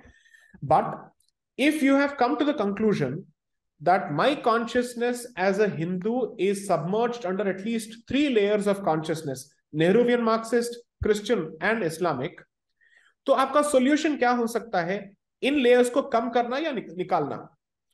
तो decoloniality सिर्फ इसको बताता है, right? उसके बाद क्या करना है? That would be a larger discussion. Now the problem is the moment I say decoloniality, some people keep calling it Brahmanism 2.0. That's such a mischievous representation of the entire picture. In the process, you're actually justifying and asking for the continued existence of certain forms of coloniality, which means you've bought into the chakachaund and the dazzle of the West completely. Which means you also say that there is no possibility of Hindu dharma and the Hindu society surviving in this modern world without actually looking at the modern world through the Western lens. That we must have a certain quotient of Westernism in us in order for us to survive in this world. That is where the problem begins. अगर मैं कोई औजार तैयार करता हूं, the most benign of equipments, anything that you manufacture is capable of being misused. Similarly, any framework is capable of being misused. Name one thing that has been invented which is not capable of a dual use, one being good and the other being bad. Not possible, right? Now, therefore, your argument cannot be, let's throw away the baby with the bathwater. So I will have to ask this question then. Okay, let's go to your territory, which is, okay, if you accept that there is a problem in terms of our lens and the way at which and the way with which we look at our history, and this is because of an external influence, what is your prospective solution to address this particular problem? Your prospective solution has to be decoloniality only. Your solution cannot be to say, let us justify what the West has done. Your solution cannot be to say, let's justify what the Muslims did. Your only solution has to be to ask yourself, how do I revive civilizational confidence and consciousness in my people? Tell me what other path is possible other than removing these layers. No, yeah. So particularly that is not my criticism. I don't feel it will lead to a slippery slope because forces of economics and lot of things are like they are beyond our control. I don't think we can go back to that time. It is not possible to do. So I don't think that. Assume for a moment that I am this Brahminical, patriarchal, Savarna, upper caste fascist. जितना भी Ashoka university मुझ पे धब्बे लगाती है ना, ये सब मैं इसको मान लेता हूँ 1 मिनट के लिए. Okay. How can we revive the structure of the past in its entirety? Is it even remotely possible? आज के डेट में, in the beginning of this discussion, I've shown at the reduced commitment levels of so-called Brahmins themselves with respect to traditions. They may be among the first people to even resist this, because that would mean imposing a lot of dharmic obligations, On from them. economic obligations to financial obligations to nitya karma obligations. They will not be in a position to perform themselves. Right? जो भी, जिनको भी लगता है कि मैं ब्राह्मण हूं और मैं ब्राह्मणत्व को सपोर्ट करता हूं, आप कितने ब्राह्मण हो ये सवाल तो पहले कर लो. Right? So with all of us have become soft, all of us have become comfortable. Modernity and this westernity has made us significantly comfortable in different ways, and I'm using the word comfortable in a very pejorative sense. Therefore, the rigors of dharma, not many of us can still follow. No. Which is exactly why जो उन riggers को पालन करने की क्षमता आज भी रखते हैं, उनके साथ आप छेड़छाड़ मत करो. I think Israel has accommodated Orthodox Judaism Ultra-Orthodox Judaism. wonderfully. मतलब वो they don't make life-changing decisions, but they have their space. So that could be a model. Only one who's given this example, which has always been my example. Because in 2018, at the fag end of the year, around the time of the Sabarimala decision of September 28th of 2018, the VIF Foundation had taken a few of us in collaboration with the Ministry of Foreign Affairs of Israel to look at their institutions. I was one of them from the legal fraternity. And we met members of the ultra-Orthodox Jewish community. Meeting a woman from the ultra-Orthodox Jewish community is an extremely difficult task, because they don't allow, and you are not supposed to see their hair. So they are the ones to wear wigs. आपको कभी पता नहीं चलेगा उनके बाल असली में कैसे होते हैं. Okay? And when we spoke to them, we had some translators and interpreters in between. The tradition there is the woman works so that the man can continue to pray. Okay? And we asked, aren't you being forced to do a few things which you may not want to? They said, no, our men are doing the work of God. And therefore, we have only two tasks. One, to produce children who can continue this tradition. And second, to earn for the family so that the man doesn't need to step out. इस community को IDF के policies में accommodation मिलता है. From until recently, I think they were even given the exemption from conscription. Okay. उसके बाद इनको special units तैयार करने पड़े, from what I remember, where they were given specific allowances for prayers, timings and whatnot. Battlefield में भी prayer करते हैं, training के time पे ये prayer करते हैं. Okay. This is the way a so-called modern state accommodates certain traditional communities, which are important to preserve the core. क्योंकि यही लोग हैं जो उस core उस बीज की रक्षा करते हैं. भारत एक ऐसा देश बन चुका है जहां पे जो बीज की रक्षा करते हैं, जो भी आता है उसको मार के जाता है. बाहर वाला भी मारता है, अंदर का वामपंथी भी मारता है, और आज के डेट में अंदर का हिंदुत्ववादी भी उसको मार रहा है. The attacks of the non-left on this core Bij Raksha today is no different from the attack of the left on a regular basis, whether it's on Twitter or outside of Twitter. Those people who are committed to protecting that, what is your hatred? I would say actually it's Brahmin hatred that's coming out and that's oozing out of these people. Let me also say, when you do this, you are showing both your ignorance as well as your hatred for Vedic traditions, not Brahmin traditions. So therefore, the ultra-Orthodox example that you gave is the best example that I can give in terms of a contrast, or let's say compare and contrast exercise, कि वहां पे वो उसको कैसे बचाते हैं और हम यहाँ पे इसको कैसे तहस-नहस करने में लगे हुए हैं. Thank you for bringing up this particular example. Very rarely have I come across people who are able to relate to this particular example from a Bharatiya perspective. Right. So I'm with you. I'm entirely with you. The idea is that let us all keep running towards urbanization, economics, all of that. कुछ लोग हैं जो इसकी रक्षा करना चाहते हैं, आप उनको छोड़ दो. So there is a very popular phrase that is used in the context of internet and data privacy. It's called the right to be forgotten, which means I don't want to live on the social media space. I don't want to be part of any media platforms, whether it's Facebook or Twitter or whatnot. And I should not be forced directly or indirectly through any manner to become part of this so that my presence becomes visible. That's called the right to be forgotten. मेरा कोई भी नाम या result जो है Google के result में नहीं आना चाहिए. मैंने इसके लिए कभी साइन अप नहीं किया है. Now, that right is being recognized in the West as well as in Bharat in judicial judgments, in verdicts.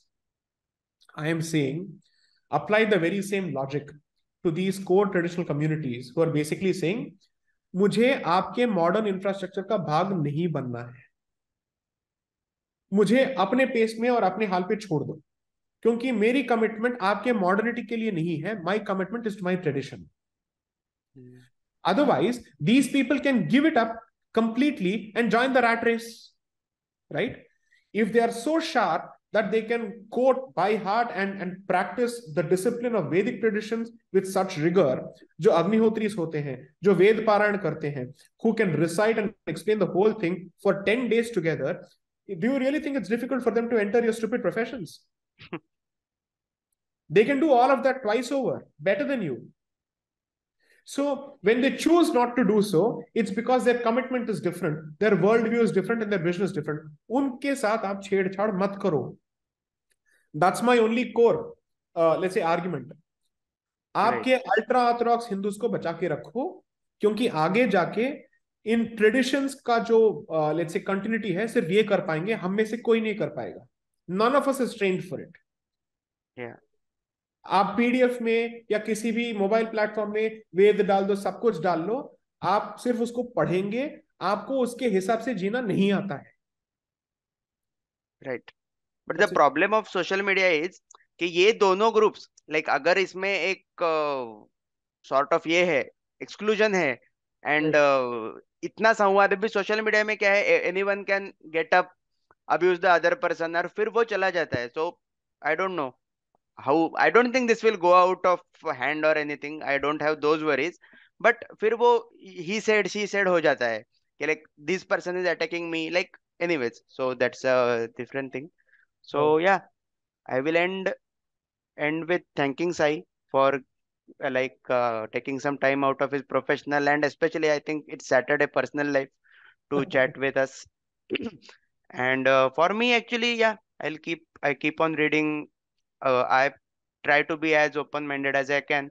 But what the second book by Sai made me is I tend to be very idealistic, a very idealistic classical liberal from instinct. So what it has made me is jettison idealism for pragmatism. That is the same thing. Facts which I knew, उसमें कोई change नहीं है. So that is there. But now the change that has happened is I am not like I don't think idealism is suited for survival. अगर मतलब बाद में देखेंगे idealism का. That is my position. That change has happened after reading the second book. Like I wouldn't say exactly the second book, but the events last 7 weeks, 6-7 months. उसमें ये एक it was the straw that broke the camel's back. I could say that. So yeah, I hope it continues to reaches more people and yeah, that's all I can say. Thank you, Gaurav. Thank you for taking time out and for the depth of your questions and your observations. This is one of those free-flowing conversations that I truly enjoyed, and I'm very happy that you've done your research to the extent of asking me questions which have not been asked so far. That has taken a lot of time and effort on your part. I even read your piece on why you're no more a liberal in that particular sense. I read that piece as well. So I'm happy that people are beginning to see the value of the exigencies and the emergency under which we must operate. And so I hope that this sense of realization dawns on a lot more people. And I hope people follow your views and criticism, because what happened is when we first engaged in the first book, I was happy that you were not fawning and gushing over the book. Okay. Because then it seems like, how do I put it? It's like an over-the-top reaction. Okay. That also takes away from the grounded realities in which the book is set. Okay. So I'm grateful for bringing a certain sense of objectivity to both the books and also for your own transition, which you've been candid and humble enough to share. I hope more people learn from this. Thank you very, very much. Shubharatri, everyone. Like in India, but otherwise. Okay. Bye.